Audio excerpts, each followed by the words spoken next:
入行超過40年，從親情到愛情，再到深宮鬥爭裏面嘅人性守護，佢一直用作品寫下一個情字。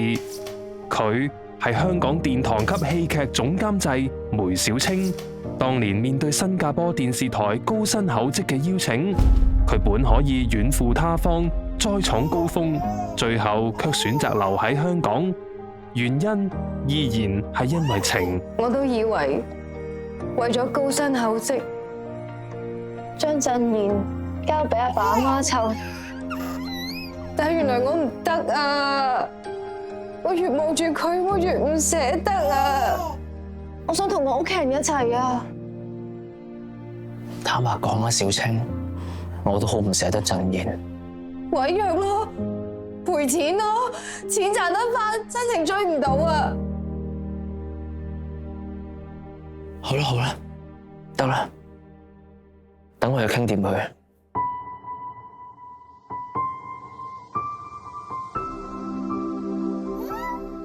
當年有好多人講過，我哋放棄咗咁好嘅高薪厚職，一定會後悔。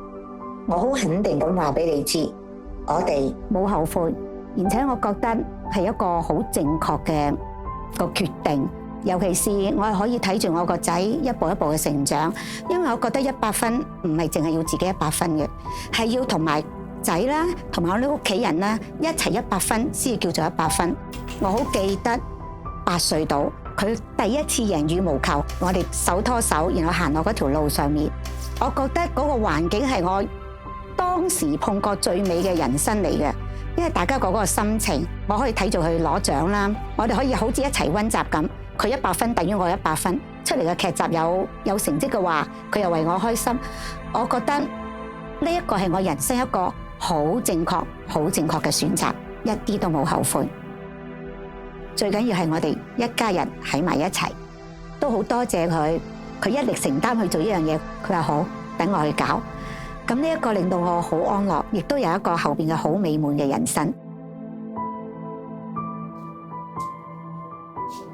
媽媽，請簽回條，我已經背好中文默書，媽媽晚安。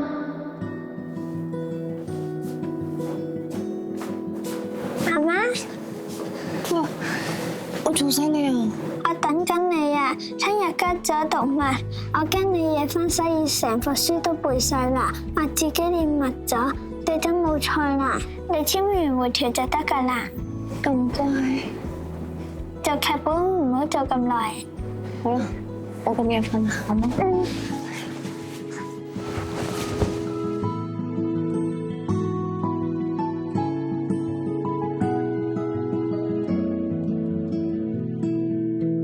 我爸爸咧一出世已經係決定咗我嘅一生啦。佢同我改名小青，咁個小字加個青字咧，其實係一個情字。我覺得我嘅一生咧都係環繞喺個情字裏邊嘅親情啦，跟住同嘉豪哥嘅愛情啦，我而家出嚟嘅友情，所以咧我係成世人咧都喺個情字嗰度嘅。我爸爸咧係影響咗我好大嘅。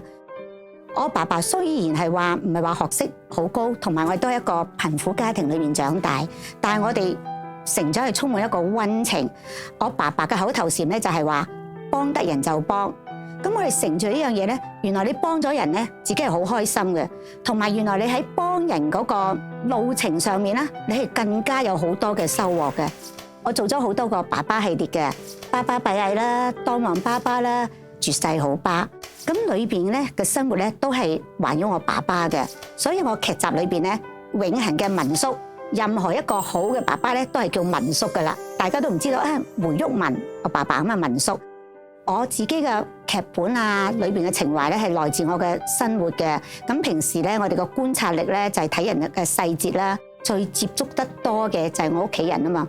咁尤其是我爸爸啦，咁所以咧我就將阿民宿嘅幫得人嘅就幫啦，邊個人話塞廁所啊，整咩啊，換燈膽啊，全部咧佢得就去幫噶啦。咁原來呢啲嘅幫得人嘅幫咧，造就咗佢有好多嘅朋友。就算到佢走咗之後咧，好多嘅細叔伯咧話翻俾我哋聽咧，有咩事揾我啊，佢會繼續會照顧我哋嘅。咁我覺得呢啲都係我爸爸積落嚟嘅，裏邊嘅絕世好爸，所有嘅爸爸系列都有好多我哋屋企人嗰個事蹟。所以係話我哋嘅作品，我哋嘅情懷係來自我哋嘅生活。父親留俾佢嘅唔只係一個情字，更係佢日後寫進每個故事嘅溫度。當我爸爸離開咗嘅時候咧，咁絕對有一個好長嘅低落期嘅。咁我就去嗰個佛香堂嗰度咧，為我爸爸點燈。咁我見到佢哋個牆壁啊，佢嘅嘢咧，有一啲小朋友寫住嘅三好，佢用三好嚟做作文，說好話，做好事，存好心。咁原來呢個係星雲大師嘅格言嚟嘅。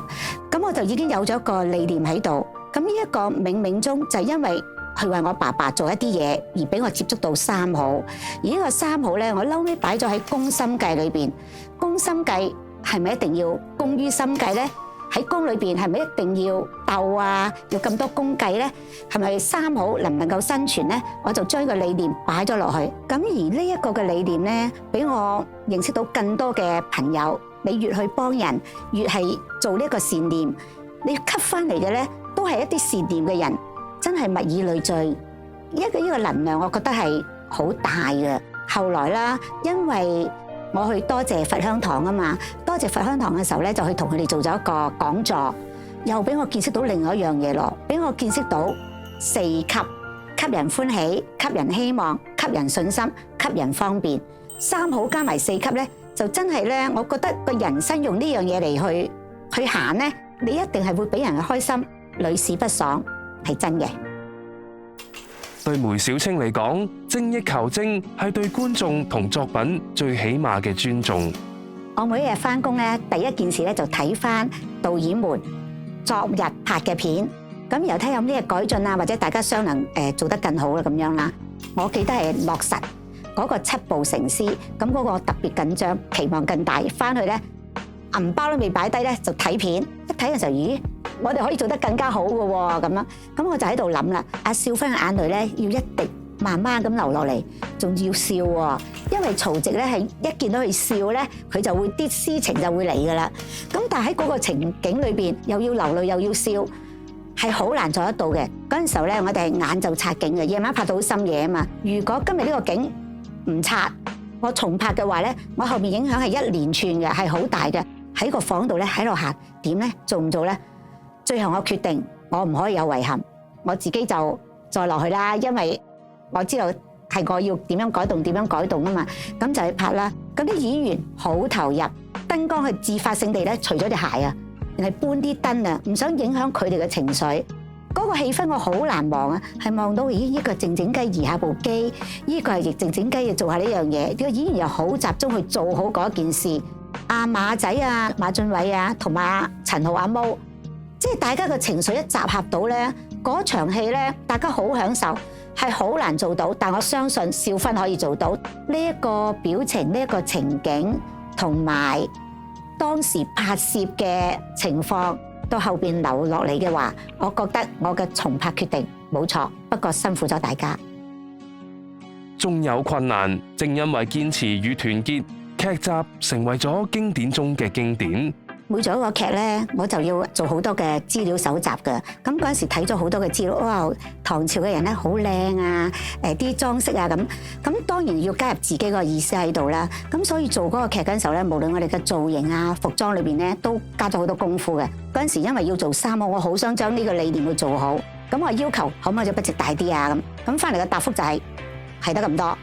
咁然後我話，咁我想去橫店拍喎。係得咁多，咁然後就咁你係得咁多，咁你係做好去邊一範咧？咁我決定咗會將佢擺喺頭飾啦、服飾同埋景裏邊，就反而放棄咗去橫店嘅。咁呢個咧都係我喺個劇裏邊嘅少少遺憾嚟嘅。但係好彩，我一班好好嘅演員，呢班好嘅工作人員，大家好開心、好團結。只要你拍攝開心，成班團隊好合作咧，你出嚟嘅成績咧就一定唔會衰得去邊噶啦。滿分認真帶嚟滿分嘅成績，亦化成心裏面踏實嘅肯定。當時做宮心計嘅時候咧，我冇諗住有啲咩好成績啊，或者係點嘅，只係每一次嘅劇我都係盡心盡力去做。當時嗰陣時嘉豪哥嘅《溏心風暴2》咧，已經係攞咗50點嘅。我記得聽收視嗰陣時候咧，我係做緊《公主駕到》嗰個劇本嘅，因為已經係做下一輯啦嘛。咁然後佢哋話俾我聽，小青姐啊，我哋收視有50點啊，咁啊，一個抬頭吓，係咩？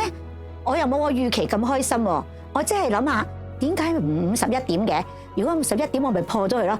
不過都好嘅，50加50咁咪100咯，都係一個好好嘅成績啊！縱使有時我哋話啊，嘉豪哥同我哋連續5年都係我哋嘅收視第一，我哋都係一個自娛啫。其實每一次嘅叫好叫座，除咗俾我哋有好大嘅滿足感之外咧，我哋更加開心係成班人一齊有成就、有滿足感先就叫做最好咯。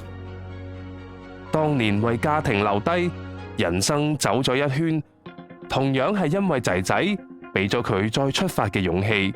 攻心計係將我嘅工作嘅軌跡咧帶去另一個嘅世界、另一個嘅層面，同埋好多演員咧亦都係因為呢個劇啊，咁係可以去到好多嘅出邊嘅發展啊，咁亦都係因為呢個劇，咁好多人就邀請啦。咁當時我係為咗我仔仔而留喺香港，而呢個時候咧，我仔仔已經出嚟咧做律師啦，佢出身啦，佢同我做咗一個決定，佢話：媽媽爸爸，你哋出去闖下啦！當年我因為佢唔喺新加坡，留喺香港，到而家10年前啦，佢又為咗我哋就有更好嘅發展，咁佢又話：我哋可以出去，咁亦都係因為佢呢句說話，咁我哋就出去闖下啦。因為佢覺得我哋冇乜嘢可以輸噶啦。我好記得我哋第一日出去翻工嘅時候咧，每人俾一封利是，我真係封利是我都唔知好啦定好笑。我仔俾利是我哋，開工順利。cut 咯，欣欣啊，你啱啱嗰個好好，但係你呢縷頭髮遮住咗半邊面，觀眾就 focus 唔到你對眼噶啦。演員每個細節我哋都要處理好謹慎，因為總有觀眾睇到你嘅付出。小星姐，我明白啦，我哋再嚟一個啊！我哋嚟多個 take， 對自己要求高啲，總會有人欣賞。做到最好，唔係為咗完美，而係為咗愛。其實咧，冇一樣嘢係話完美嘅。我只想做到係最好嘅咧，就係唔想後邊有咩遺憾啦，同埋係唔想對唔住人哋。因為我哋有幸做傳媒，可以將我哋嘅所思所想擺喺劇集裏邊做出嚟，係一個好幸福嘅事嚟嘅。我記得我做法證先鋒嗰陣時候咧，因為要搜集好多嘅資料啊，咁就所以寫下寫，嗰陣時都寫滿咗2本簿啊，我到而家都有留低喺度嘅。後期嘅製作啊、拍攝嘅時候咧，我就每一次咧我都要 mark 低咗，睇咗片嘅時候咧，然後寫低咗邊度要改進啊，邊度可以做得更加好啲啊。因為我覺得要對觀眾嘅負責任，完美係永遠都唔會有完美嘅。好似我而家睇翻我以前啲片咧，我覺得哇需要改進嘅地方好多。我係想將最好嘅俾到觀眾睇，唔好浪費佢哋嘅寶貴嘅時間。我好多謝佢哋睇我哋嘅劇集啦，又可以俾到我哋傳達我哋嘅信息出去啦。所以每一次咧，我都係將啲字咧點改就寫晒落啲簿度，咁儲埋埋都好多本啦。用心用情就係港劇嘅傳承。一個劇裏邊咧，我覺得最重要係個劇本，無論個科技係點樣發達 ，AI 係點樣犀利。要講一樣乜嘢嘢，一個乜嘢嘅精神咧，呢樣嘢係相當重要，所以先搞好我哋裏邊嘅情懷。我唔覺得電視係一個夕陽行業咯，因為電視機大總有佢嘅優勢，大家睇會睇得舒服啲啊嘛。只係多咗一啲人同埋多咗一啲渠道嚟做呢一件事嘅啫。我覺得咧，電視嘅領導人咧好緊要，佢哋唔好思想狹窄，多啲出去出邊見識下，將個思維再擴大啲。然後將個心思咧唔好擺喺某一方面，而擺喺製作方面，咁我哋嘅港劇咧就會不滅啦。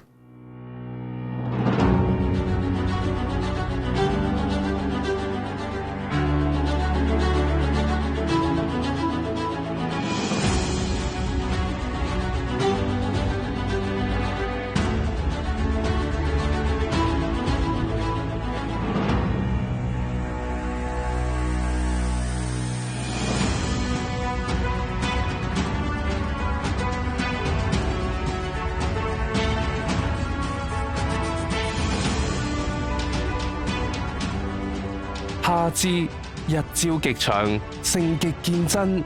當一切走到最燦爛耀眼嘅頂峰時，往往最能看清內心深處嘅真情。